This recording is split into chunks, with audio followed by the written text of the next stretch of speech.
It's a great pleasure to be back in QHack and to share some exciting results that we recently got with our team at Zapata Computing.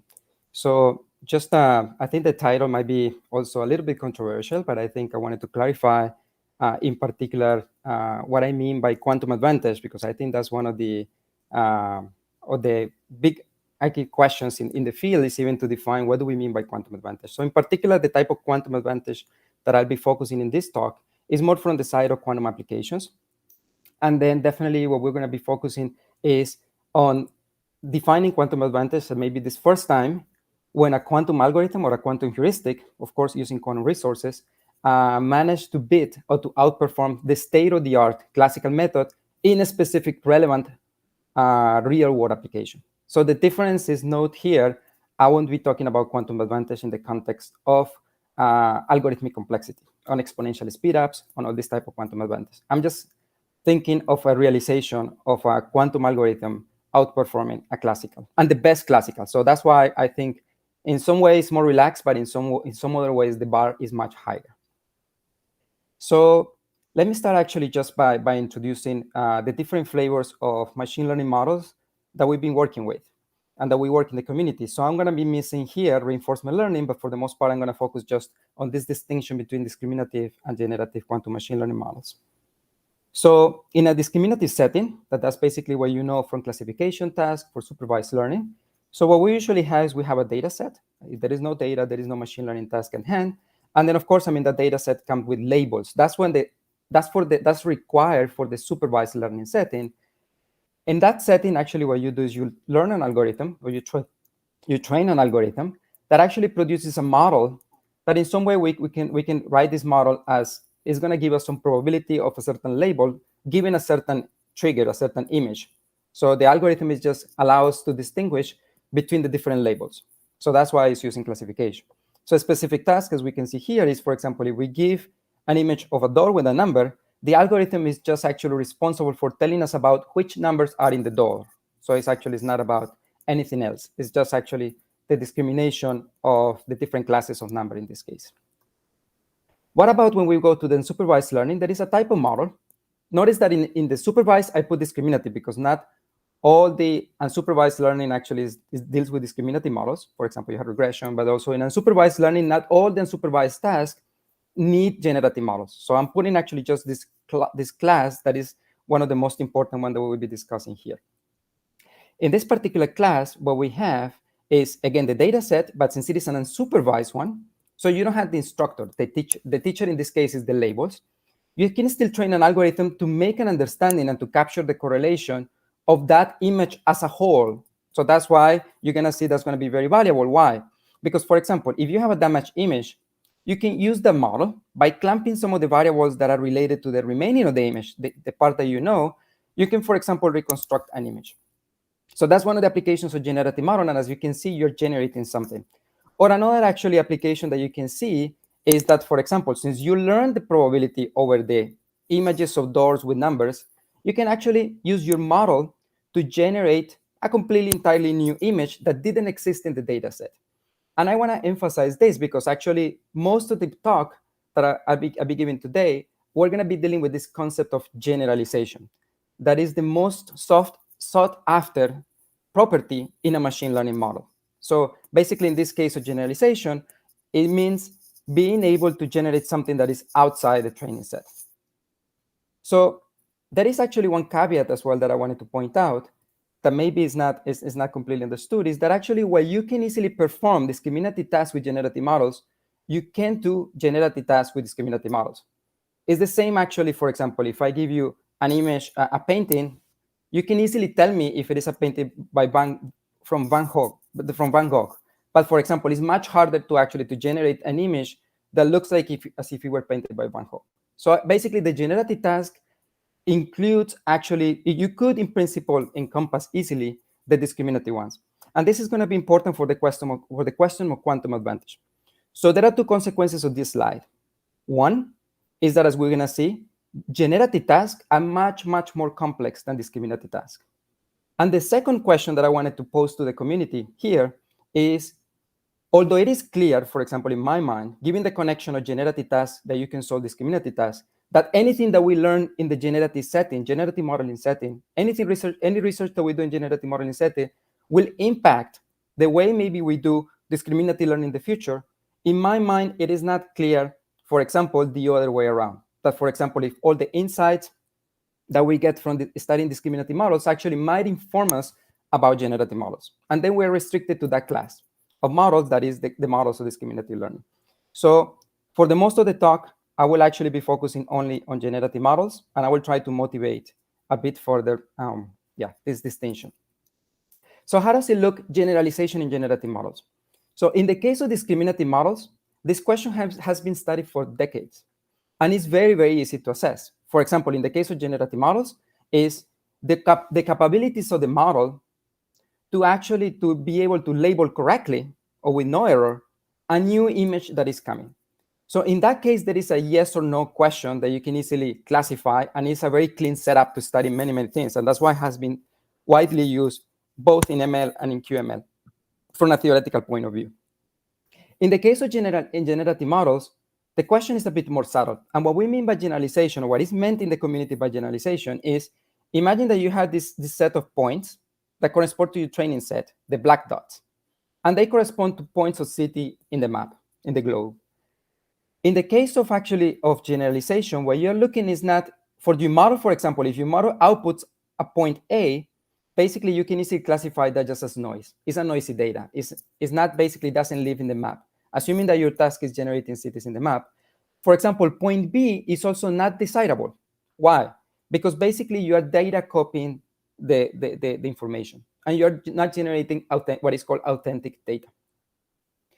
And in case, for example, what you would really like to have is something like point C, where actually the model has learned that actually it needs to populate cities on the globe, and actually on the earth, on the earthy part. So that's actually in the continents, the continental part. So that's basically kind of like our assessment of generalization here. Your model needs to be able to go outside the training data, but still be able to generate valuable new information, not just like as in point B, that is basically the same city as that data point here. So from generative machine learning, actually, I used to have a slide actually of Joshua Benju, Jeff Hinton, and Jan LeCun saying that actually it has been largely outperformed by supervised learning, but it's far more important in the longer term. But actually what we've seen in the latest years is that generative machine learning is becoming more and more popular and more sophisticated. So I think, for example, you can see applications all the way from image generation, all the way to molecular discovery, analysis of time series prediction and simulation, anomaly detection.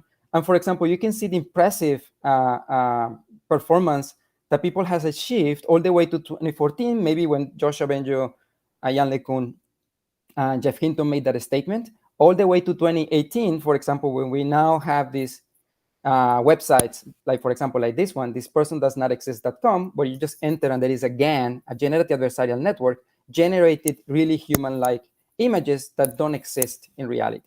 So they're just really outstanding results from generative models.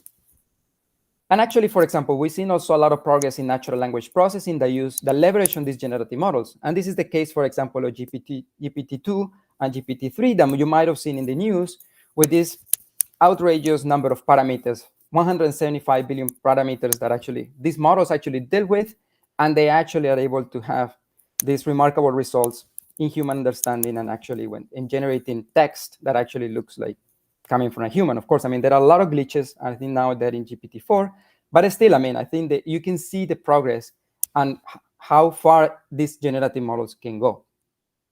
So I think, I mean, there was a quote that I really like from one of the bloggers about this GPT. They say that GPT-1 was adorable, GPT-2 was impressive, and I think GPT-3 is scary. So in reality, I mean, you see the amount of progress in this field, and it's really exciting, actually, that the new applications that could come up from these models that people very barely understood because they were very intractable, now are starting to pop up, and we are starting to have a better understanding. So this is actually when we were back in, I think in 2014, when we were beginning kind of like to work in this field of quantum machine learning. That was our decision. We decided actually that we're going to focus on generative models partly because of that reason of our interest in near-term quantum advantage. When we put out actually this review back in, when we wrote this review back in 2017, I think there were some key points that we convey in that perspective article. The number one actually is that quantum data and data with intrinsic current correlations are definitely a natural match for quantum advantage. We should definitely go for them. They are the lowest hanging fruit. So definitely, for example, data coming from quantum experiments, quantum sensing, all those applications, definitely, they fit within this concept of quantum advantage very naturally, and we should go for them. But actually, our main point, and is the point that I was trying to convey here, is that when it comes to actually to quantum advantage on classical data, everything is much more on a gray area. But one of the things that we propose there is that the focus has been in the discriminative supervised machine learning, largely because of all the theoretical power and all the easiness, let's say, or deal with that type of machine learning task. But it's very unlikely when I ask people actually working on supervised learning, in particular in classical data, if I ask them, will you bet actually that you would get quantum advantage in the near term? I think they would say, no, definitely, that's not what I'm doing actually supervised learning with quantum computers. It's just because the tractability, because of all the interesting connections that actually you can make and all the foundational understanding that you can make. So definitely quantum advantage is not a motivation when it comes to supervised QML. So I think these points have been addressed very nicely and developed much further in these excellent papers, from the Caltech and Google team, and also so from Jonas and from the Max Planck. So basically, these points have been addressed in the community about the difficulty of finding quantum advantage in supervised machine learning setting, and also the power of quantum models for quantum data. So that's actually something that has been brought up and studied significantly in this work. One of the proposal in that paper, and I think in that perspective article, it was precisely that this probabilistic generative model seems to be, in our mind, from the classical perspective, the leading candidate for quantum advantage. And since that, actually, you've seen a lot of tremendous amount of work and many groups around the globe actually addressing this question of understanding quantum machine learning models for generative tasks. But one of the things actually that is a common pattern here is that either they are very in the theoretical camp, in the rigorous result, just showing the classical separation between classical and quantum models, but with no application at all, or other papers actually are very much on the heuristic regime, where actually we're just testing some of these near-term quantum devices, but in reality, there is very little we can say about quantum advantage yet, just because either the devices are too small, or because basically, when you go in a real-world application, it is very difficult to have a concrete metric to address whether you are in the right direction or not. So that has been actually one of the challenges in our community, and that's in some way that's what I wanted to present today, mitigating that. Even in the classical generative model, as I said, generalization and evaluation of classical supervised machine learning is been going on for decades, and people know how to do that really well, and we have a lot of theoretical tools that we can use, and the community has been using them. When it comes actually to generative models, you can see actually if you want to look at these two papers, I think they're excellent source to understand the complexity of addressing generalization, and even just evaluating the performance of a generative model is such a humongous task. And I think, for example, the opening paragraph of the paper in 2011 by Michaela van der Schaar at University of Cambridge, she opens with this quote that I think it just conveys the frustration that is devising domain and model agnostic evaluation metrics for generative model is an important and still yet unresolved problem. And I think for the most part, that has been actually the main bottleneck of why people has been afraid in some way to jump into the generative modeling train, in particular in QML. Is basically, you don't have much of a guidance to know whether you are doing well or not, because even the classical machine learning state-of-the-art models, they are still struggling with this question.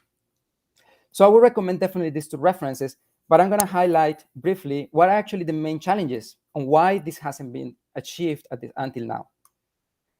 So the very first one is that, for example, when we deal with generative models, we're usually dealing with probabilistic modeling. When we deal with probabilistic modeling, for the most part, we compare the performance based on divergences. I think people have mentioned in previous talks today about the KL divergence or the log likelihood. So all these metrics are the ones that are used to evaluate whether you're training the model in the right direction. And for example, you follow stochastic gradient descent of the log likelihood, and then off you go. There is actually there are several drawbacks that actually it makes problematic to use that for generative models. For example, in the case of variational autoencoders and GANs, which are state-of-the-art models, usually they don't possess distractable likelihood functions. So that's number one. So for example, even computing these divergences, it's complicated and almost impossible. They scale really bad actually in high dimensions as well, precisely because of the intractability point.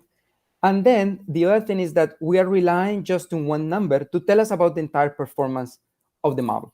Well, actually, what we know is generative models, they are so complex that they can have many, many different forms that it could fail. And these metrics actually don't unveil that. To address the question of actually the quality of the samples in this high dimensional space, people have thought of actually how to reduce the problem to use just data sets that are much simpler. For example, images that contains cubes or triangles of a certain number, and then you use that as a feature that you can see if you're generalizing, let's say, to other number of objects. For example, if I pass images with 3 and 5 triangles to see, for example, you can get images with 4 as well, or with 6. And then if you have different colors, if you start kind of like interchanging and sampling, going outside the training set. So by having a very controlled data set, this has been an idea that has been very successful.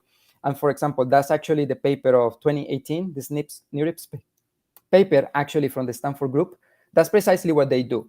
They address generalization on a data set that they have much more control. And actually, the other approach is when you have complex data set, like for example, as in the case of the paper by the Cambridge team, at the bottom, the images with the cats, they also point out that for the most part, most of the metrics are very, very domain specific. For example, one of the metrics that we use extensively, the inception score, they actually only work in the case of images and image synthesis. So that actually, of course, I mean, that limits the scope of what type of data sets you can even study. And as you can imagine, studying these images in high dimensional spaces, it could be very complex. So as I mentioned, one of the desirable properties of these metrics, when you propose one, is actually the capability of evaluating the modes of failure. For example, GANs are very famous for collapsing. Or for example, or VAEs have more like the issue of memorizing the data and overfitting. And being able to distinguish between these two modes is really beneficial and also is part of the evaluation of the model. So what I wanted to talk today is actually a framework that we proposed recently, and it taps precisely to resolve all of these issues that the classical machine learning community has been facing, and then of course it allows us to bridge quantum models in the picture. So this is the paper that we put out in the archive a few weeks ago, and that basically taps in a new approach that is entirely sample based, as some of the metrics that have been proposed. And that actually does allow us for our metrics to be model agnostic. What is actually that important for us? Because we can put the state-of-the-art classical generative models and the quantum models exactly on the same footing. So the fact that you just need to train a model and just require sample or queries, as we call them in the paper, that's actually a huge advantage. Another thing is that actually by going to discrete data sets, what we do is that we can provide an unambiguous and a quantitative auditing of the generating samples. So this is similar actually in flavor to the case of the data sets where they were actually doing the feature probing, for example, like the discretization. So actually we work on data sets that are entirely discrete in nature. That's actually bit strings of zeros and ones, as you're gonna see. And although focus on completely evaluating generalization and tailored to the generalization, we can actually diagnose the different modes of failures in these generative models as well, classical and quantum. So just for the remaining of the talk, so basically, so let me lay it out, or at least in what respects to this work. We're gonna define now the task and the data requirements. We're gonna go over the different models that we evaluated, from the tensor network bond machines, these quantum-inspired models, to the GANs, and then we're gonna be comparing the models. And if time allows, I'll be talking about some of the robustness.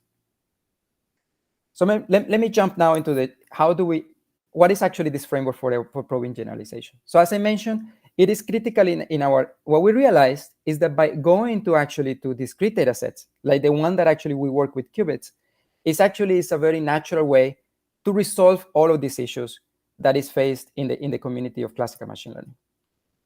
what I'm going to propose at the end, actually, you're going to see is that the fact that these data sets are discrete, they're not necessarily toy models. Actually, they can come from very, very important practical real-world applications. That is not just toy models what we're studying with these data sets.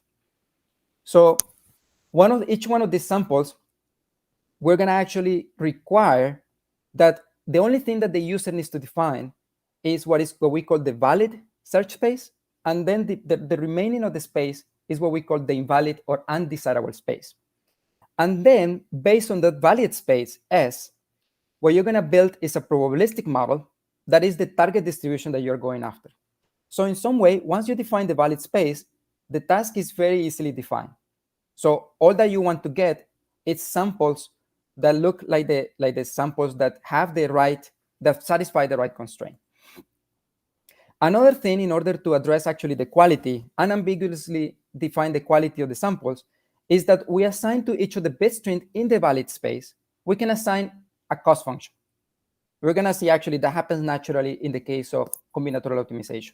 When each one of the bit strings, you can associate a cost. Or for example, imagine that you have images. You can just associate, for example, if it is a high quality image or a low quality image. The only thing that you need to have is that mapping between the valid space and a cost function. And then, of course, since we are dealing with generalization, we don't want to exhaust the probability distribution that you just target, because you really want to see if your model is going outside the training data. So the framework is very simple. So once you satisfy these constraints, you train a model. It could be anything. And then you generate samples, and then you can compute each one of these metrics that I'm going to describe next. And based on this, we can determine the validity and the quality generalization of the model, as we're going to measure next. So what do we mean by generalization? So there are different levels of generalization that we can address, like very, very uniquely defined and very cleanly defined.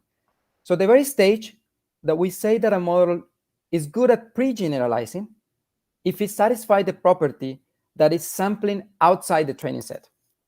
It doesn't matter if it is just getting images or bit strings that are noisy or they belong to the valid. As long as it is going beyond the training set, we said is pre-generalization. In order to enforce the fact that actually we want to have not just samples that we haven't seen, but also samples that are valid within the valid sector, that the model is learning something that is not just garbage, then we go to the next level, that this is the first level of generalization that we call validity-based generalization. And it's the capability of the model to generate new samples that are inside the valid set. And the final stage that you would see is the fact that we can address also the quality-based generalization. And in this particular case, the bar is much higher in the sense that we're not requiring just that the model generates new samples and valid samples, but also high-quality samples. So this is a different approach that actually is very useful, for example, for defining a quantum advantage race. It's just to see actually which of the generative models is generated the higher quality samples. Let's just I think this image captures actually the main different subspaces that we're working when we're training a generative model.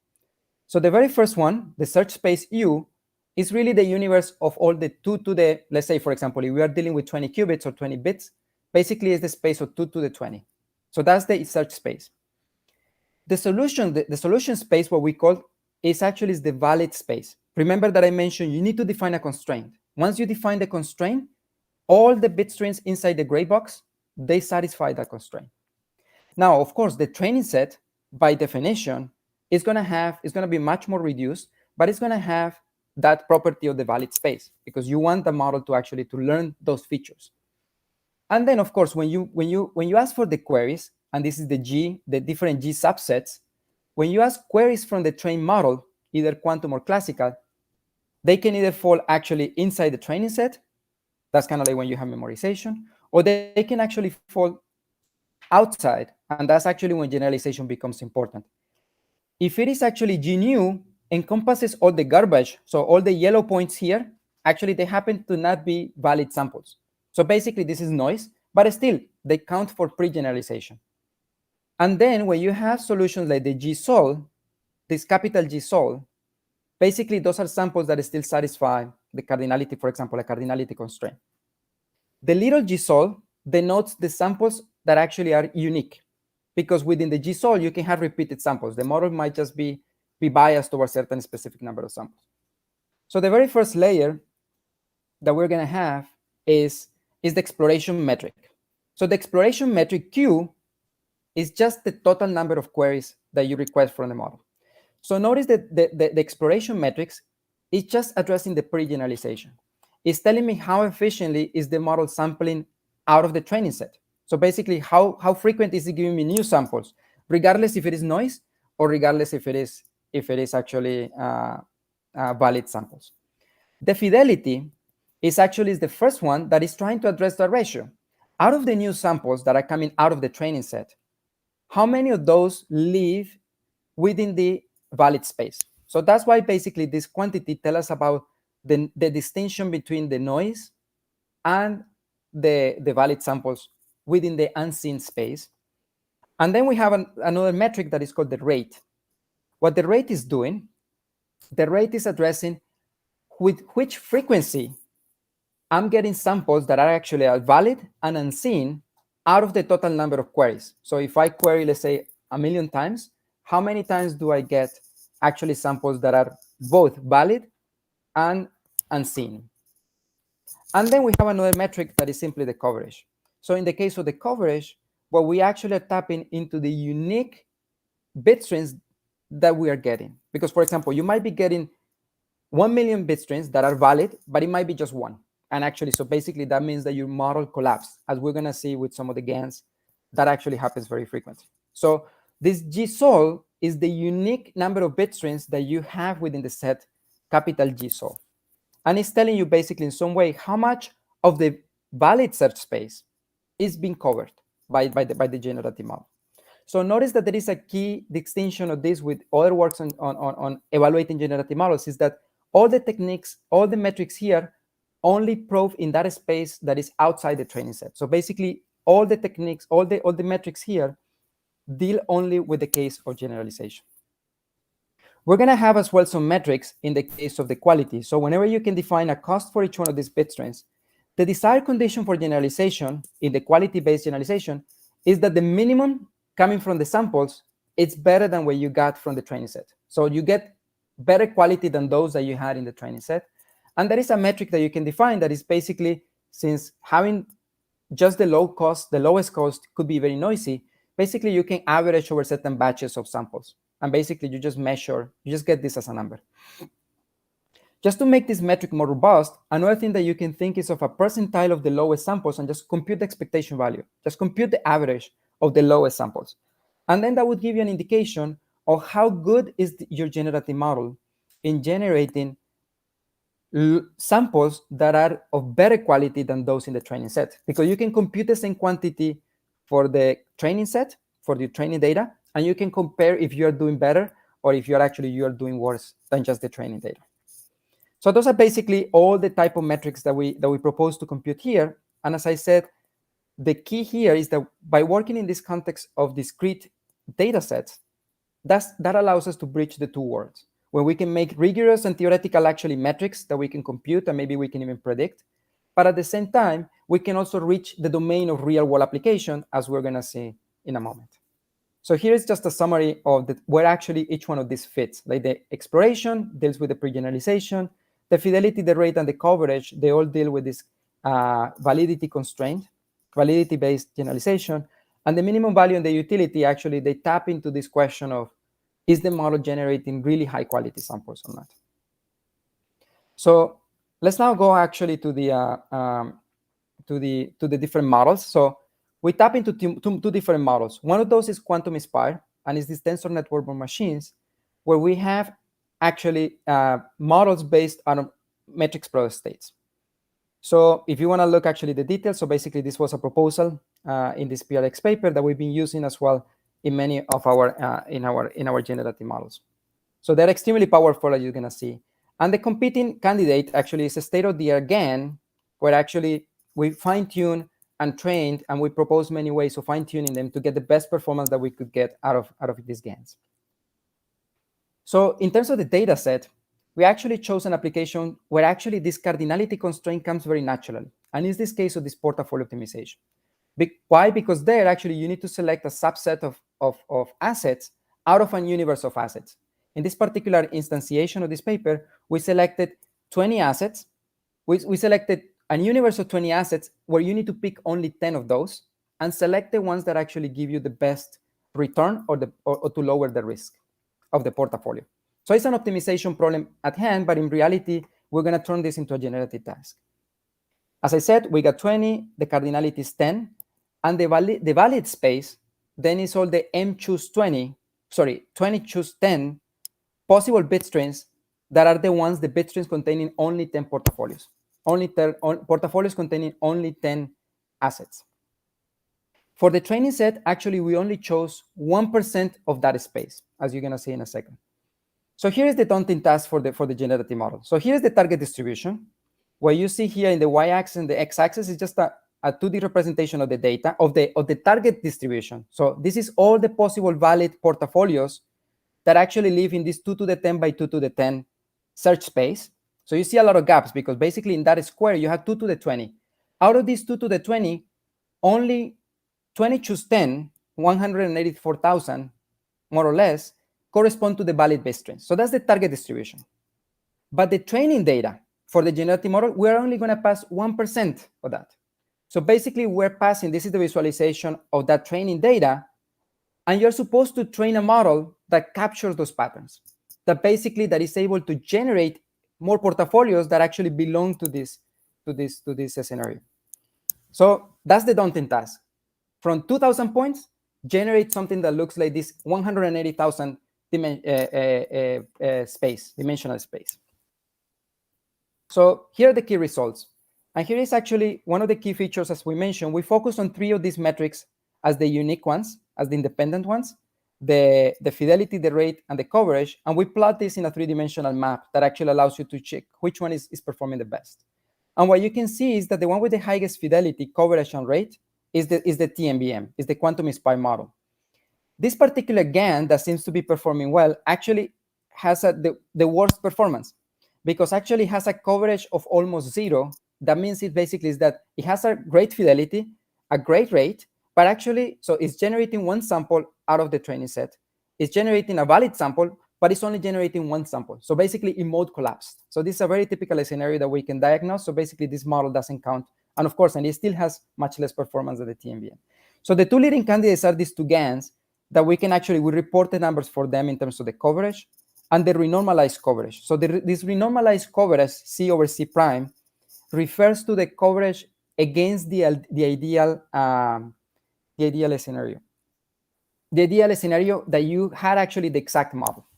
You never had the model, but assuming you can renormalize that coverage. And what you can see is that the striking result is that in terms of the fidelity and the rate, the TMBM is about 4 times more powerful in terms of generating samples that are less noisy and actually still within the valid set, and 68 times more powerful in generating unique samples. That's the coverage. That's the ratio of the coverage between the TMBM and the GAN. So finally, as well in the case of the quality base, we see a similar striking performance of the TMBM versus the GAN. They both generate solutions that go beyond the training set.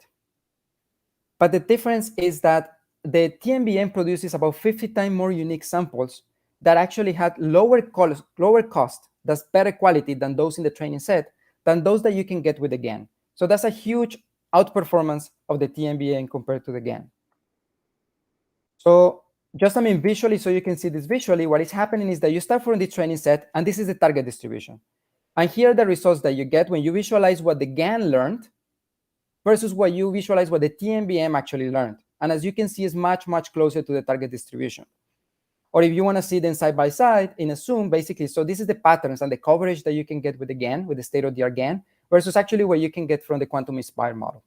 So you can see that the difference is quite striking and is much, much closer. And that's why the numbers for the model is so high. So this is, for us, it was a huge surprise that just with 1% of the data, you could train this quantum-inspired model with no tweaking and no bias in the quantum-inspired model to actually generate this data set. So I'm going to skip this because I think, see, Nathan is also looking me is looking in the eye right now. So I'm going to just mention a few things about the going beyond actually from quantum-inspired models to quantum models. And I would encourage you just to go here. So we gave some hints that actually at the small scale, we've been observing some generalization in the case of these quantum circuit board machines that we proposed back in the day. And you can see that actually, take a look in the paper of Orkvist that we put out a couple of months ago, where you can see actually that the quantum models in some way, they're auto-completing the distribution. So in some way, they are generalizing when you know the target distribution. So also in Orkvist, this is one of the things that actually is one of the most important things. Although we have a path to quantum advantage even with these quantum models, there are a lot of challenges. And Marco Cerezo, just in the previous talk, he was mentioning about the issue of the trainability. What is actually how much is impacting Barring plateaus and the selection of the cost function in this landscape? How do we tailor actually new optimizers? How do we make bias models or bias answers that actually are much better than actually this hardware efficient circuit answer? So this is all research. And if you want to see, this is actually, we're just scratching the surface again on this Orkvist paper. But for example, you can see a comparison that actually when we deal with these quantum machine learning models, the cost functions is completely different, for example, when you're doing VQE. And this is actually comes from the KL divergence, and the nature of the errors that you get is completely different. And there are a lot of unresolved questions there that I think the trainability aspect, there is a lot of things to work there. If we think about the expressibility as well, that's another thing that we need to cover. And this is actually inspired in the work by Amira Abbas and collaborators at IBM Research, where basically they were testing this power of quantum neural networks. We adopted the technique that actually they were testing, and we can see as well that the QCBM, these quantum circuit models, are outperforming as well the RBMs, the restricted pulse machines, when we compare actually models with the same number of parameters when we compute their dimension. So this is actually results. I invite you to go to Luis's talk at APS to check some of these results.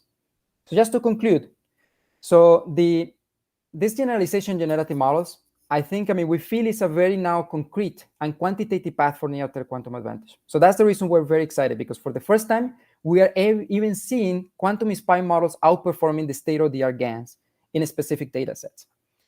So one of the nice things about our techniques is that they're model agnostic. So they are actually concrete metrics. You can do maybe rigorous and theoretical work on them, but still without missing the target on the real-world application. And definitely, they remove a lot of the challenges that actually even the classical machine learning community has been facing by providing this application-relevant playground where you can compare quantum and classical models. So one of the things I didn't have a chance to talk that I just skimmed over is actually is the robustness of these metrics and how actually they can detect failure modes in this generative model. That's a huge cherry on the cake that actually you get from using them. You can even use them to tune hyperparameter, actually, to get the best generalization model that you can get. That is what machine learning is all about, is generalization.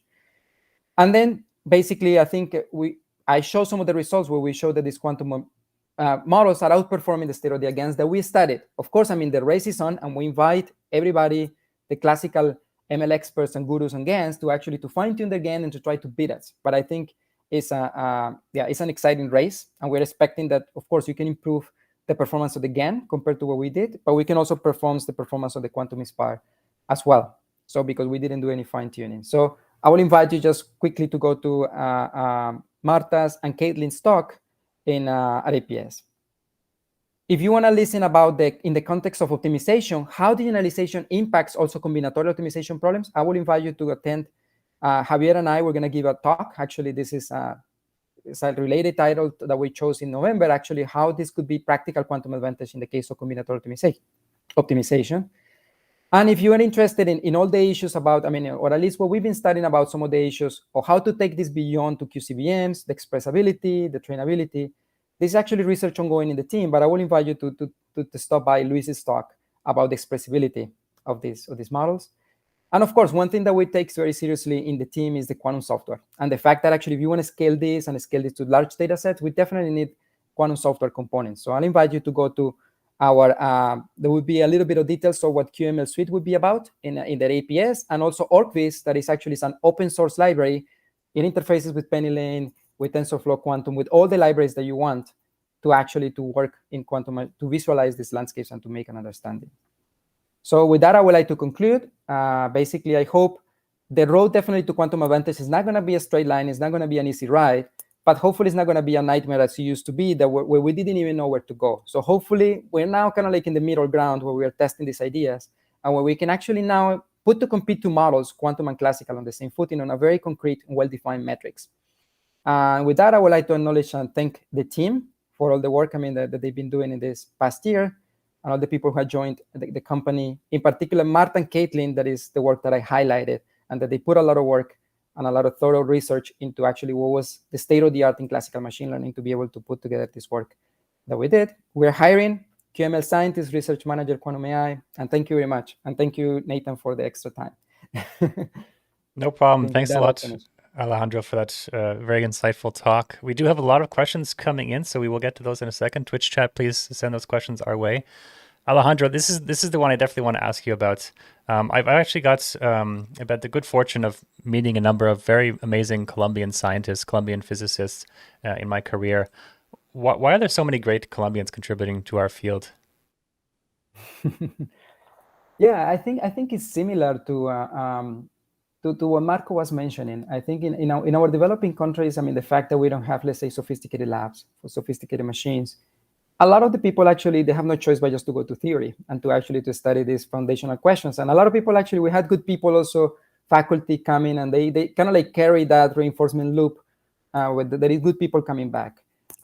It's actually surprising, but it's very competitive even to get, even political reasons and everything, to get a position back in Colombia or in some of our countries. And so actually you see a lot of good people also forming students. So our undergrad as well is 5 years instead of 4 years. So that's kind of like equivalent to a master's. We're required to do a thesis. So I would say, I mean, the formation overall is very amenable to study this type of, like this type of theoretical work that we do.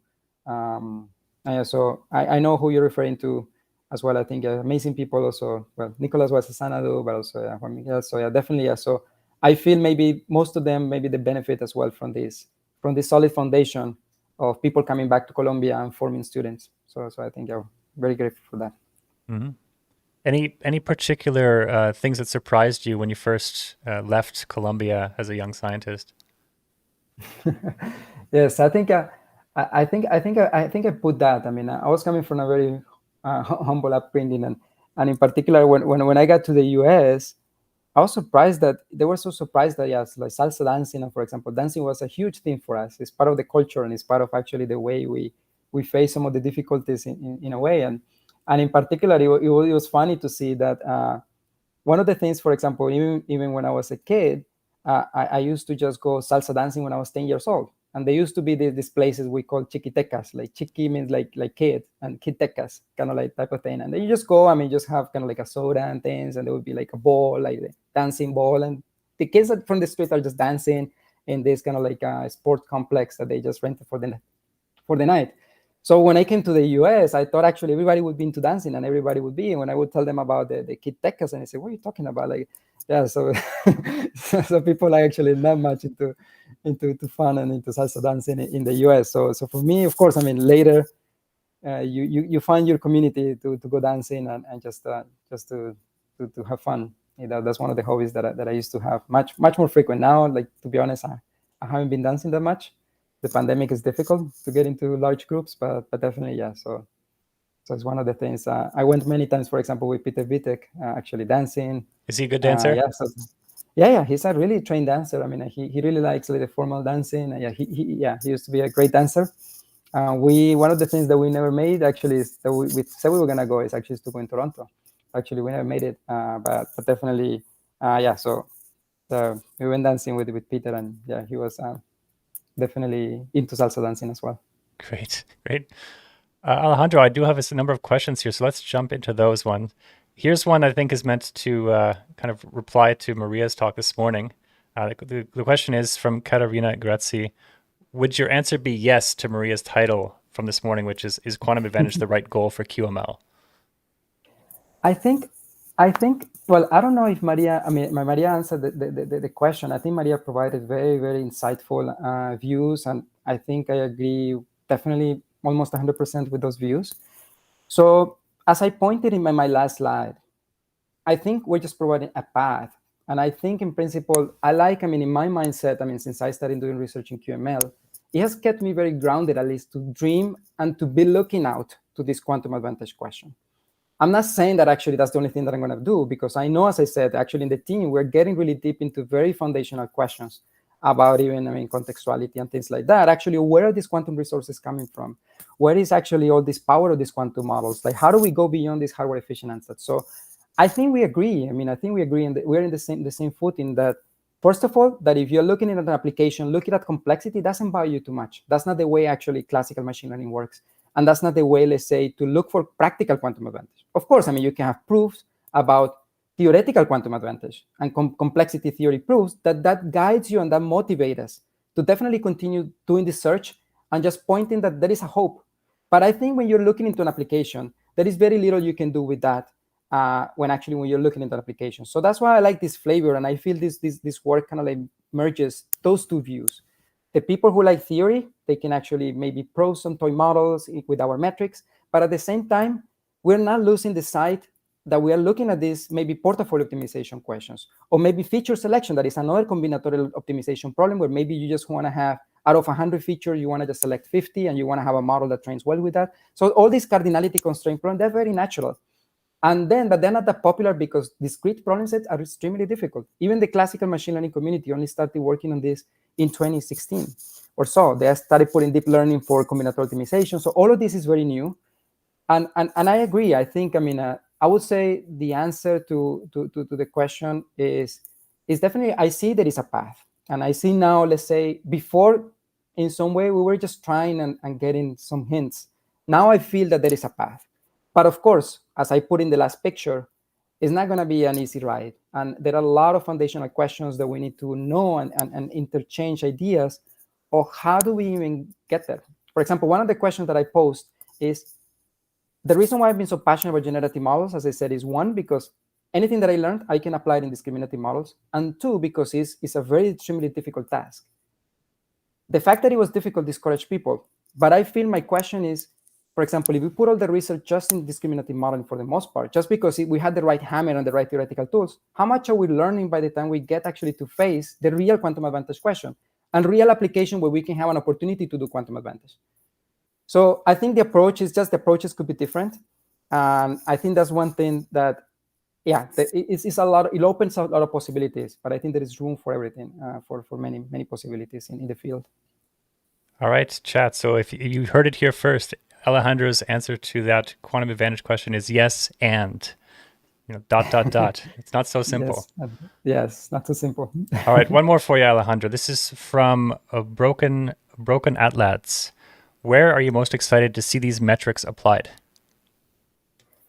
Well, as I said, I think we're actually in Zapata, we don't say killing two birds with one stone, but actually with one stone, we say actually feeding two birds with one stone. And I think definitely what I see them is first of all, they're well defined for generative model. Now the race is up. We have a way to evaluate them. We have a way to measure if you are getting better generalization or not. Period. You get it. So that's you get the result as we've been getting it, and we show in the paper. But actually, the second one, if you want to think of more like generative model is a field that is under development. It's kind of like quantum computing. You don't know what's going to be the best application. Generative model is like that. It's evolving. Basically, since it's been developed only in the last years, people are still figuring out what are the best applications, what you can do with that. People know that it's closer to really machine intelligence or generic AI, but in reality, people are still discovering even what's the best use of these generative models. So I see actually a direct application from a commercial perspective is the impact of these generative models into combinatorial optimization within this context of what we define in this paper that we published a year ago. It's called quantum enhanced optimization. They require generalization. And actually the entire motivation of this paper was the fact that we observed that these generative models, these quantum-inspired generative models, they do generalize.